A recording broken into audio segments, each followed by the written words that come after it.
Eğer bir şeyi yemek istemiyorsanız bilin ki vücudunuzda ona reaksiyon var. Kardeşim, bir anne bir çocuğun aç olduğunu bilmez, anlamaz. Çocukları zorlamayın anneler, babalar. İlla bunu yemen lazım, sen açsın. Şeker en tatlı zehirdir.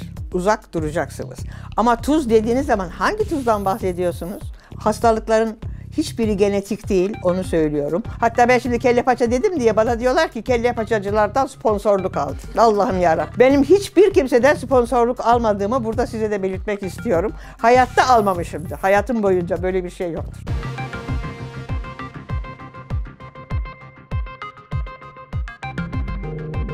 İçeriye geçmeden yalnızca birkaç saniyenizi alacağız. GZT olarak Yaptığımız işi seviyoruz ve çok çalışıyoruz. amacımız da GZT YouTube kanalını 1 milyon aboneye ulaştırmak. Bu da sadece sizin katkınızla mümkün. Abone ol butonuna tıklayarak 1 milyon yolculuğumuzda bize destek olabilirsiniz. Bir kişiden ne olur demeyin. Bizim için çok önemli. Şimdiden teşekkür ediyor. Ve hemen içeriye dönüyoruz. Başlayalım. Dondurma tabii ki yenilecek. Yalnız ev dondurması olması lazım. Dışarıda paket dondurmaların içinde maalesef mısır şurubu şekeri çok kullanılıyor. Ve o hakikaten bütün çocukların metabolizmasını bozuyor. Büyümelerine mani oluyor, bağırsaklarını bozuyor. En önemlisi de bağışıklık sistemlerini bozuyor çocukların. Çocuklar tabii şekeri çok seviyor. Dondurmasız yapamıyorlar. Anneler, babalar da çocukları sakinleştirmek için, habire susturmak için anneler, babalar, dedeler, neneler, halalar ne aklınıza gelirse rüşvet olarak şey yapıyorlar ama çocukları zehirlediklerini bilsinler. Mısır şurubu şekeriyle yapılmış hiçbir tatlı, hiçbir dondurma, hiçbir şeker çocuklara verilmemesi lazım. Lütfen rica ediyorum çocuklarımızın ve gençlerimizin sağlığı için. Çiğ köfte tabii ki yiyeceğiz ama sağlıklı etten yapılacak, sağlıklı soğan olacak ve de yerel bulgur olacak efendim. Bizim geleneksel, çok güzel bulgurlarımız var, buğdaylarımız var. Onlardan yapılmış bulgurla yapılırsa en sağlıklı yiyecektir. Bol bol yenebilir. Kilo alıyorum diye de korkmayınız efendim. Midyeye ben iyi bakmıyorum. Midye çünkü fabrikada üretiliyor. Kayseri'de bir fabrika var. O fabrikada üretiliyor ve her yere aynı şekilde servis yapılıyor. Onun içine koydukları pirinç sağlıklı bir şekilde evde yapılırsa, evde yapılanlara ben hiçbir şey demiyorum. Tabii ki yenebilir. Ama hazır yiyeceklere, hazır satılanlara, bu şimdi sahillerde falan, plajlarda falan midyeciler dolaşıyor. Onlar hakikaten, onların kullandığı pirinçler çok sağlıksız pirinç. İçine de ne koyduklarını bilmiyorum. Onun için şey yapmıyorum, önermiyorum. Yani yenilmese ne olur diye soruyorum. O kadar da elzem olan hiçbir şey değil, kusura bakmasınlar. Kahvaltıda ne yiyeceğiz? Kahvaltıda tabii ki Karatay kahvaltısı yapacaksınız. Şuradan göstereyim kahvaltıda. Tabii ki senelerce önce bir şey yaptık. İşte Karatay kahvaltısı bu efendim, işi olarak. Bunu 2015'te çıkan kitabımızdan beri söylüyoruz. Tabii ki köy yumurtası, köy tereyağı, efendime söyleyeyim, şirden mayalı peynir, zeytin, doğal zeytin hakikaten ve de yanında mevsimine göre sebze olabilir. Mesela kışın turp olabilir. Yazın da onun yanında hakikaten eğer istiyorsanız yani bir domates olabilir ama tarla domatesi olacak. Daha tarla domatesinin mevsimi gelmedi efendim. Kış domatesleri tehlikeli. Kış biberleri de tehlikeli. Şimdi yulaf işlenmiş oluyor efendim. Ben eskiden beri söylüyorum. İnsan yiyeceği değildir. Evet. Yulaf gluten doludur. İşlenmiş olduğu için karşıyım. Ve de maalesef zayıflayacağız diye onu yiyorlar ama maalesef vücuttaki metabolizmayı bozuyor. Vücuttaki metabolizma bozulunca yavaş yavaş kilo da alınıyor, tiroid de bozuluyor, memelerde kist de oluyor vesaire vesaire. Özellikle bağırsaklar bozuluyor ve bağırsaklardaki mikrobiyom bozuluyor. Ben de kahveciyim, Türk kahvesi. Türk kahvesi önemli, şekersiz olmak şartıyla. Rahmetli büyük babam Kemalettin Efendi derdi ki, Türk kahvesi şekeri sevmez. Kahve çok önemli, çok güçlü bir antioksidan. Çok güçlü bir antioksidan. Ben bütün bu çiçeklerimi görüyorsunuz, sabah kahvesiyle beslerim efendim. Kendim kahvemi içerim, kahve suyuyla en doğal gübredir. Kahve telvesini, Türk kahvesinin telvesinden bahsediyorum. Başka kahvelerden bahsetmiyorum.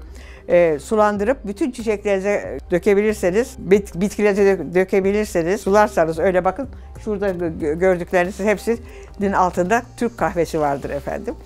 Ben sabah aç karnına içerim, uyandırır, rahatlatır. Çok güçlü antioksidandır. Bir Türk kahvesi, bir fincan, yani bir Türk kahvesi fincanı, domatesin verdiği antioksidandan 100 kat daha fazla antioksidan verir vücudunuza efendim. Beyni de açar, cin gibi olursunuz efendim. İşlenmişlere karşıyım. Latteler tabii ki işlenmiş. Süt tozu kesinlikle yasak. Şuruplar, o kokulular falan filan. Ben ne diyorum? Sade Türk kahvesi diyorum. Hatta bir konuşmamda senelerce önce ertesi gün üniversite öğrencileri imtihana girecekti, ne yapsınlar diye. Ben de kahve içsinler dedim. Beyni açıyor, dinçleştiriyor, güçlük veriyor. Onun üzerine kıyametler koptu. 4 yaşındaki çocukları iskemleye oturtup ağzına kahve verdiler. Gençlerin ve de şeylerin hakikaten kahve önemli. Yani içindeki kahve önemli. Ben içiyorum, bütün gün boyunca içerim ben ama yaşım ileri. Saat 4'ten sonra içersem uykumu kaçırır. Ama hastanede çalışırken sabahlara kadar içerdik. Dinç tutmak ve koşturmak için. Şeker en tatlı zehirdir. Uzak duracaksınız. Ama tuz dediğiniz zaman hangi tuzdan bahsediyorsunuz? Hangi diye soracaksınız. Bakın işte burada kristal kaya tuzu, 84 tane mineral var. Kristal kaya tuzu mineral deposudur. %30 sodyum klorür vardır. Ama bu akan sofra tuzu var ya, şar bembeyaz efendim şey gibi kolay akıyor diyor. O tehlikelidir. Onun içinde katkı maddesi var, alüminyum var, ağrıtıcı var. O tehlikelidir. Tuzdan uzak durun demek doğru bir ifade değildir. Hangi tuzdan uzak durun onu söylememiz lazım. Hangi yağdan uzak durun, hangi kırmızı etten uzak durun onu söylememiz lazım. Şimdi tuzlu senelerce yasaklandı. Tuz işte tansiyonu yükseltiyor diye. Halbuki kristal kaya tuzu yani mineral deposu ki bu minerallere bütün insanların, bütün canlıların ihtiyacı var. Bunu vücudumuza sokmamız lazım. Şimdi bütün Dünya Sağlık Organizasyonu, efendime söyleyeyim bizim Türk Kardiyoloji Derneği, Amerikan Kardiyoloji Derneği ve diğer tıp dernekleri, böbrekli vesaire vesaire. Bir çay kaşığı kaya tuzunun, tuz dedikleri zaman kaya tuzundan bahsediyorlar. 24 saatte bir kişinin, sağlıklı bir kişinin ihtiyacı olduğunu, vücudunun sağlıklı olması için, sıhhatli olmasının gerekli olduğunu söylüyorlar. Bir çay kaşığı dedikleri batıda yani budur efendim. Yani nedir? Yani bizim tatlı kaşığımızdır. Bu yasaklandı bizim halkımızdan. Bizdeki çay kaşığı nedir? Budur efendim. Yani bu çay kaşığından yurt dışında, batıda arasanız züccaciyede bile yoktur. Böyle bir çay kaşığı bize mahsustur.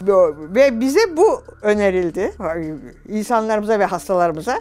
Bir de üstüne üstlük işte tansiyonu yükseltiyormuş. Kristal kaya tuzu tansiyonu yükseltmez bilakis. Mineral dolu olduğu için, bütün hücreleri iyi çalıştırdığı için tansiyonu yükseltmez. Bir de vücuttan tuz atmak için ilaç veriliyor. İşte onun için fakat bütün mineraller dengeli bir şekilde, bozulmamış bir şekilde vücuda girdiği zaman insanın beyni çalışıyor. İnsanın bağışıklık sistemi güçleniyor. Bağışıklık sistemimizi yapan en önemli faktörlerden biri kristal kaya tuzunda bulunan minerallerdir efendim. Onun için bundan korkmayacağız. Bu yanlış algıyı ben düzeltmek istiyorum. Bu kadar bir tuz, bu 6 gramdır. Bizim tatlı kaşığımızın tuzu 6 gramdır ve içinde 2,5 gram kadar sodyum klorür vardır ki bu sodyum klorüre bütün vücudumuzun hücrelerinin, salgılarının, hormonlarının ihtiyacı vardır zaten. Büyümemiz için şarttır. Sinir sisteminin ve kalbimizin hücrelerinin çalışması için bu tuza da ihtiyacımız var efendim. Kristal kaya tuzu. Kristal kaya tuzu bakın bu kristaldir. İyice bakın, gösterin. Bunların üstüne hiçbir zaman ne mikrop yapışabilir, ne virüs yapışabilir, ne kir yapışabilir.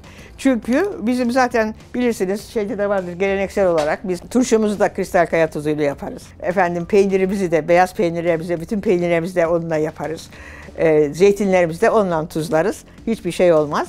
Bizde de bir laf vardır biliyorsunuz. Aman tuzlayalım da kokmasın. Gençler paraşütlerini açacak. Vücutlarına sağlıklı bir şekilde doğal ve bütün, hakikaten bozulmamış, vücudun ihtiyacı olduğu gerçek besinleri gençler tüketmek mecburiyetindeler. Ama maalesef hakikaten gençlerimiz hazır yiyeceklerle besleniyorlar. Bir kere gençlerimizin hiçbiri hazır yiyeceklerden mümkün olduğu kadar uzak durmaları lazım. Evde yumurtalarını yapabilirler. Gündüz yanlarına yumurta taşıyabilirler. En basiti, en basiti. Ben taksiyle dolaşıyorum. Taksiyle gidip geliyorum işe, pardon. Mesela şoför arkadaşlar da bana soruyor ne yapalım diye, böyle göbekli göbeğiniz var diyorum. Göbeğiniz şekerdir diyorum, şeker hastasısınızdır diyorum. Ne yapalım diyorlar. 10 tane yumurta haşlasın eşiniz diyorum mesela günlük olarak. Kayısı kıvamında yumurta soğuk yenir. Yani pikniklerde her zaman soğuk yeriz. Şuraya korsunuz diyorum. Evde de yumurtanızı yer çık. Acıktıkça da 2 yumurta yersiniz. O göbek de gider, kendinize de gelirsiniz diyorum. Gayet basit. Gençler için yumurta çok önemli. Yumurtanın sarısındaki kolin ve yumurtanın içinde sarısında bulunan mineraller ve vitaminler doğal olarak beyinlerini geliştirir. İmtihandan önce mutlaka yemeleri lazım. İmtihanları için çok önemli. Şimdi imtihan devri geliyor. Kelle paça ile ilgili tabii ki çocuklar, şimdi gençler bol bol kelle paça içebilir. Onu söyleyeyim. Hani dediniz ya, gençler ne yapsın? Kelle paçaya alışsınlar. Şimdiki gençler kelle paçaya böyle yapıyorlar suratlarını. Siz de mi öylesiniz? Ben nasıl biliyorum? Bakın, onu kelle paça ve kemik suyu hayati besindir, süper besindir. Süper besin yumurtadır. Bütünüyle sarısıyla, bir de kelle paçadır. Şimdi onu şöyle söyleyeyim, size açıklayayım. Suratınıza asmayın genç hanım.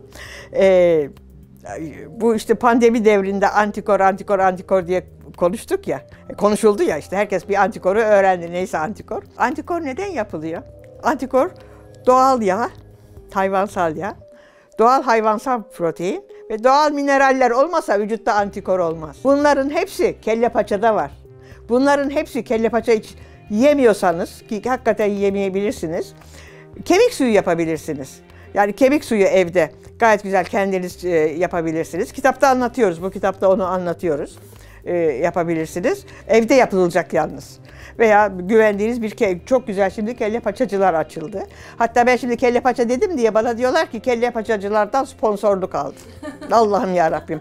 Benim hiçbir kimseden sponsorluk almadığımı burada size de belirtmek istiyorum. Hayatta almamışımdır. Hayatım boyunca böyle bir şey yoktur. Ben ne yiyin diyorum ya, şunu sağlıklı yiyin, doğal yiyin diyor. Hepsinden ben sponsorluk alıyormuşum. Ve bunu da söylüyorlar yani. Bu bir, yani kusura bakmasınlar, büyük bir iftiradır. Zaten normal olarak ben 2 öğün diyorum. O ona uyuyor. İnsan vücudunun fizyolojisinin tanımlamasında o normal bir şey, doğal bir şey. Sık sık yemek tehlikeli zaten. Bir ara moda oldu ya, sık sık yiyin, sık sık yiyin. Ona karşı aralıklı oruç lafı çıktı. Aslında normali odur zaten. Susuz kalınmayacak. Susuz kalınmayacak, kahvesiz kalınmayacak. Şimdi bakın, bu kitapta sizin sorunuza cevap var. Bu Karatay Diyeti kitabı. 2011'de yazıldı bu. Bütün şimdiye kadar yaşadıklarımızın önlenebilir olduğunu söylüyorum. Hastalıkların hiçbiri genetik değil, onu söylüyorum. Epigenetiktir. Epigenetik ne demek? İç ve dış faktörlerin vücutta başlattığı hastalıklar demektir. Burada mesela ve bunların sebepleri de mesela burada bu kitapta 1 haftalık diyet listesi var, verdik. O zaman 2011'de verdik. Mesela pazartesi kahvaltı. Haftanın her günü için yazdım fakat bir günü verebiliriz. Kahvaltı ne demek? Uzun bir süre sonra, açlıktan sonra yediğimiz yemek kahvaltıdır. Breakfast.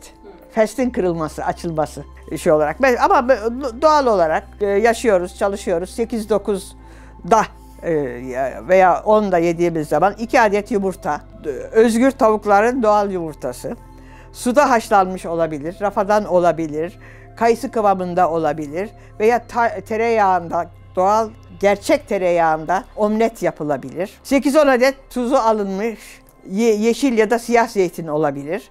Daha da fazla sizin vücut ne istiyorsa onu yiyebilirsiniz. Büyük bir avucunuz kadar şirden mayalı peynir, sevdiğiniz bir peynir olabilir. Gün kurusu 4-5 adet kayısı, işte bir yarım bardak kadar ceviz. Bunlar, ekmek yok, tost yok, makarna yok, börek yok efendim. Ve ekmek yerine beyaz peynirle birlikte ceviz, beyaz peynire çok yakışır. Yani Fransa'da peynirler cevizle yapılır. Bazı peynirler gurmedir, cevizlidir. Onu öneriyorum. Sonra eğer çok açsanız, şart değil, öğle yemeği 4-5 saat sonra yenebilir. Sevdiğiniz bir et olabilir, sevdiğiniz bir bizim tas yemekleri olabilir. İşte Karatay mutfağında anlattığımız Türk yemekleri, tencere yemekleri olabilir. Bunlar olabilir. Ayran olabilir. Ve de arada ara öğün şart değil ama ilk başlangıçta ara öğünsüz yapamıyor. Vücut kendini toparlayınca kadar vakit geçmesi lazım. O zaman istiyorsanız yarım su bardağı kadar ceviz ara öğünde, şekersiz olarak sevdiğiniz herhangi bir çay veya kahve olabilir. Sonra akşam yemeği de 18 ile 19 arası olması lazım. Balık, Allah verdiyse et, çorba, bizim çorbalarımız çok önemli. Kelle paça çok önemli. Efendim tarhana çorbamız çok önemli. İşte mercimek çorbalarımız var. Annelerimizin yaptığı ayran çorbaları var. Düğün çorbalarımız var. Yani bütün bunlar en besleyici şeyler. Bunlar yenebilir ama salata bol bol yenebilir. Akşam saat 19.20'den sonra meyve dahil hiçbir şey yenmeyecek. Bol su, taze limon eklenmiş olarak içilebilir. Mümkünse yatmadan önce 30-40 dakika yürümek. Buna örnek olarak salı günü, çarşamba günü bu değişik olarak kullanılabilir. Eğer bir şeyi yemek istemiyorsanız bilin ki vücudunuzda ona reaksiyon var. Onun için ben genel olarak şunu söyleyebilirim. Çocukları zorlamayın anneler, babalar. İlla bunu yemen lazım, sen açsın. Kardeşim bir anne bir çocuğun aç olduğunu bilmez, anlamaz. Herkese sıhhatli günler diliyorum. Sağlıklı günler diliyorum, huzurlu günler diliyorum. Bol bol kristal kaya tuzu ve kelle paça diliyorum efendim.